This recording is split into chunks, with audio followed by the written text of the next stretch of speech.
E o ministro Alexandre de Moraes resolveu conceder entrevista a um jornal americano e criticou duramente a rede social X de Elon Musk, justamente nesse momento em que o mundo assiste um grave conflito entre as principais economias do mundo, Estados Unidos e China, aplicando sanções aí um contra o outro, o Brasil mal posicionado e o ministro do STF me concede essa entrevista aqui que eu faço questão de comentar os principais pontos, porque quem vê, quem assiste o que ele fala, dá uma vontade de acreditar, mas gigantesca. E ele começa já a entrevista falando isso aqui, ó. Olha aqui. Nazistas teriam conquistado o mundo se tivessem acesso ao X, diz Alexandre de Moraes. Ministro concedendo entrevista para um site, jornal, veículo de comunicação americano. Já está tudo errado, né? Mas aí, os pontos que ele comenta, vale a pena a gente debater aqui, porque, olha só, Alexandre de Moraes, do STF, avaliou o uso das redes sociais pela extrema-direita em entrevista à publicação norte-americana como o novo populismo extremista digital. Novo populismo extremista digital. A extrema-direita notou que durante a Primavera Árabe, as redes sociais eram capazes de mobilizar as pessoas sem intermediários, disse o magistrado. Primeiro, os algoritmos eram refinados por propósitos econômicos, para vender, né, cativar consumidores. Depois, as pessoas perceberam o quão fácil era redirecionar isso para o poder político, diz ele. Mas é natural, né? As redes sociais, elas são plataformas de comunicação, serve para venda, para você se posicionar, para você fazer várias coisas que você pode fazer aí na sua rede social e a política está inserida nesse contexto. Então, natural que elas tenham influência também. Mas vamos lá. Ainda segundo Moraes, se o ministro da propaganda do Hitler tivesse vivo e com acesso ao X, estaríamos condenados, porque os nazistas teriam conquistado o mundo. Isso aqui a gente pode até fazer uma análise profunda a respeito dessa fala.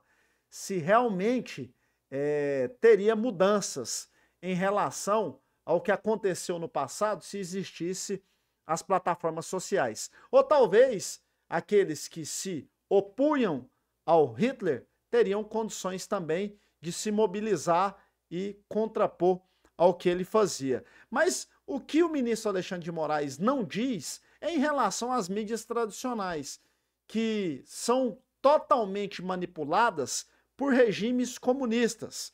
Na China, na Venezuela, todo regime comunista, a primeira coisa que ele faz é o quê?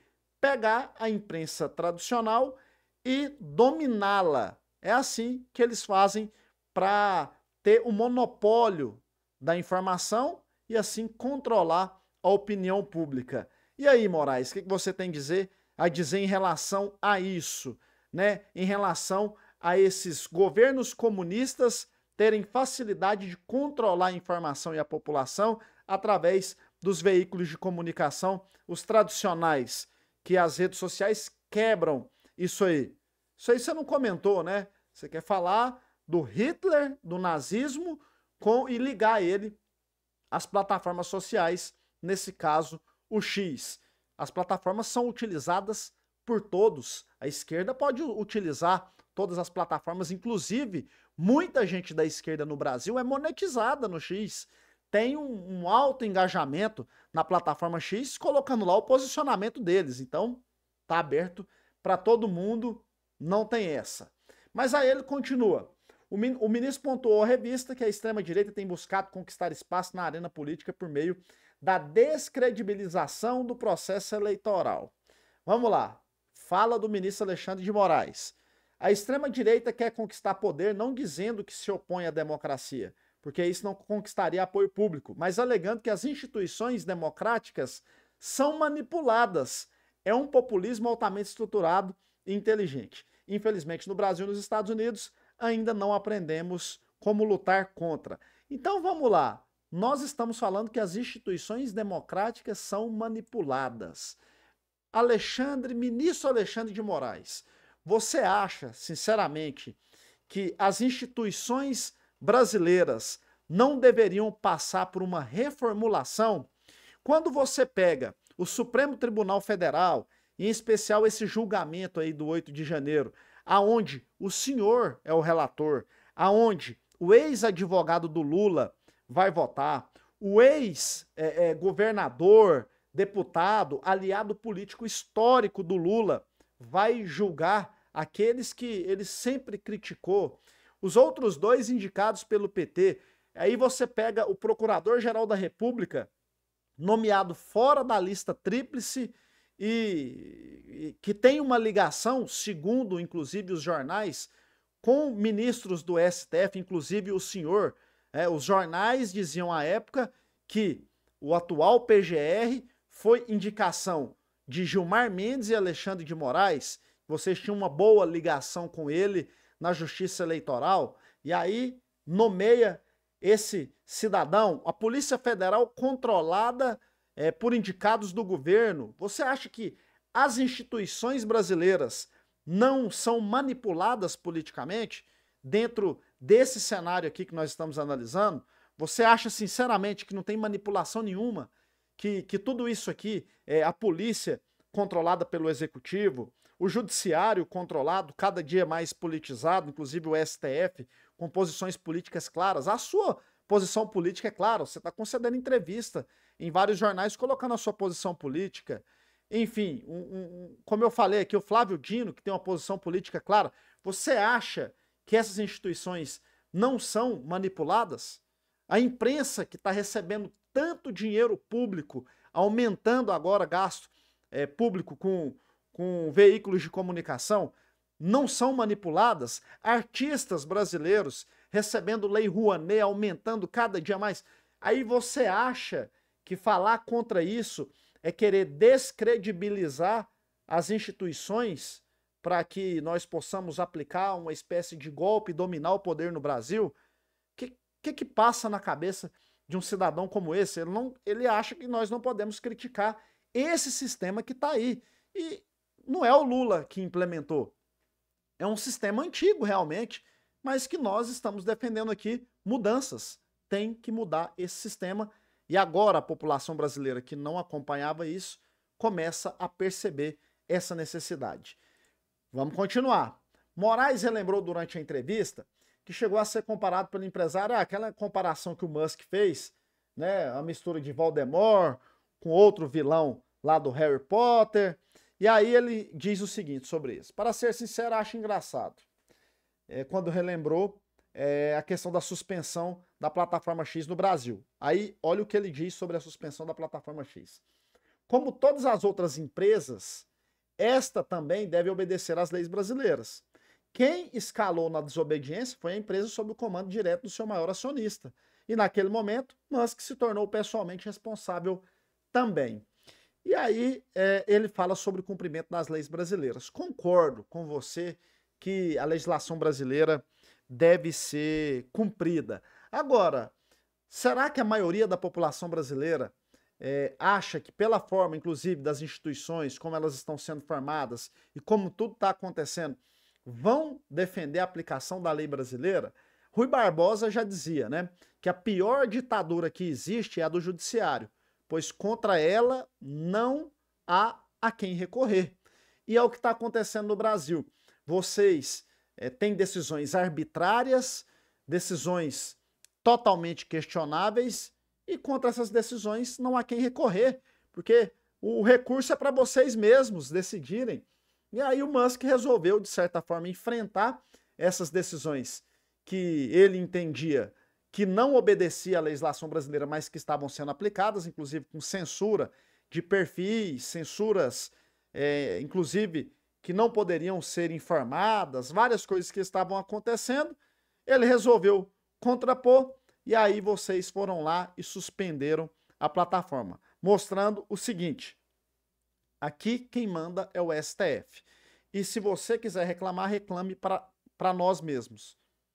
Então, mais uma vez, fica em xeque a credibilidade da Suprema Corte Brasileira. E quem está construindo isso são os próprios ministros do STF. E outra, aplicar multa em uma empresa e aí fazer bloqueio do recurso na conta de outra empresa que tem outros acionistas, será, ministro, que você acha isso certo? A multa foi aplicada à plataforma X e aí você foi lá e bloqueou o dinheiro da Starlink? É certo isso? Será que na sua cabeça isso está certo? E aí, vamos lá para concluir. O ministro do Supremo analisou ainda os efeitos do discurso do ex-presidente Jair Bolsonaro sobre o eleitorado e, para ele, a extrema-direita manipulou com sucesso as palavras liberdade para fazer as pessoas acreditarem que elas são as reais defensoras da democracia. É impressionante. É um impressionante feito de lavagem cerebral.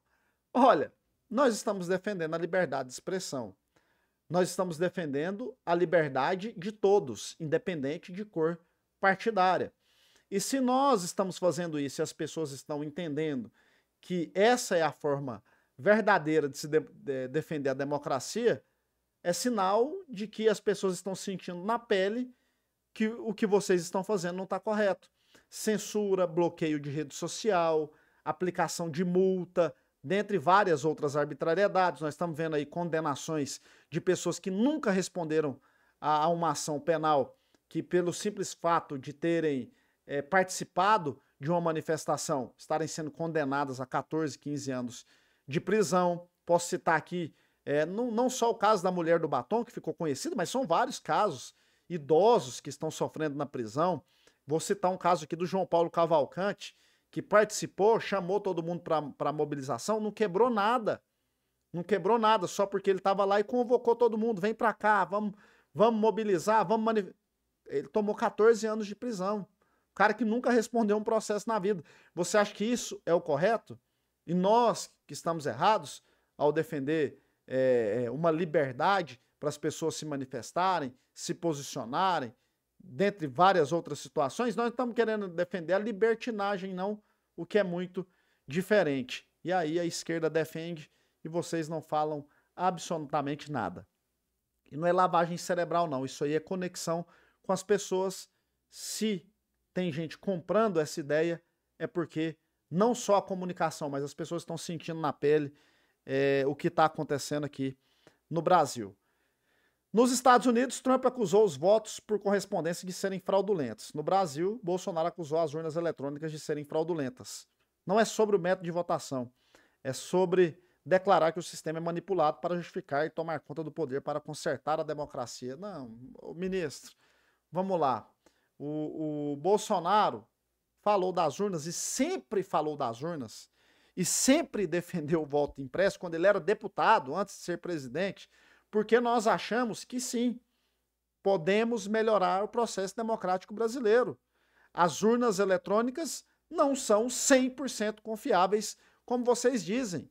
Tanto é que o Brasil não tem modernidade para nada, mas quer ter modernidade no voto. Os Estados Unidos não adota esse sistema. O Japão, as grandes tecnologias começam a rir desse sistema.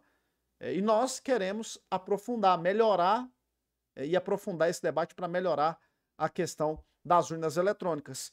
E o Trump questionou a questão do voto por correspondência, que tem suspeita de fraude lá nos Estados Unidos. Agora, o seguinte, tem dúvida, tem questionamento.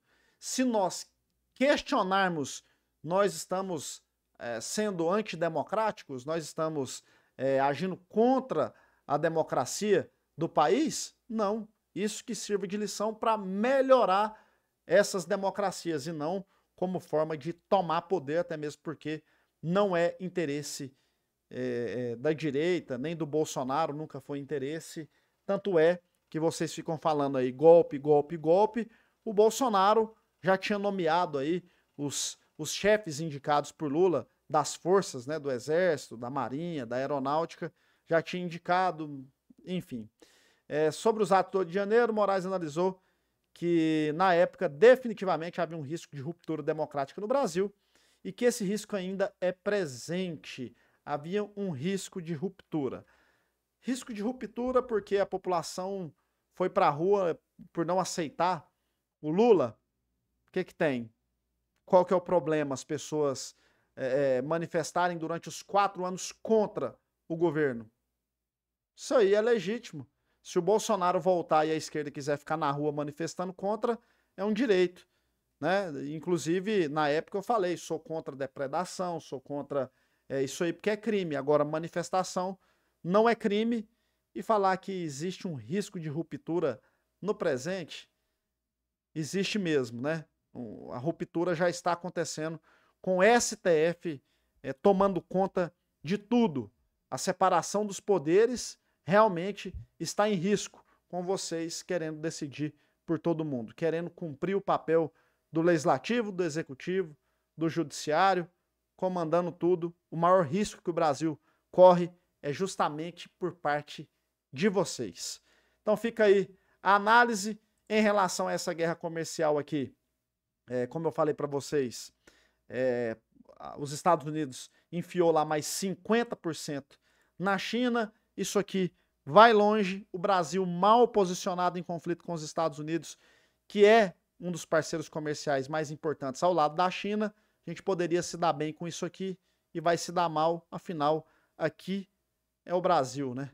O Brasil de Lula e de Moraes. Compartilha o vídeo, deixa a curtida e já segue aí também.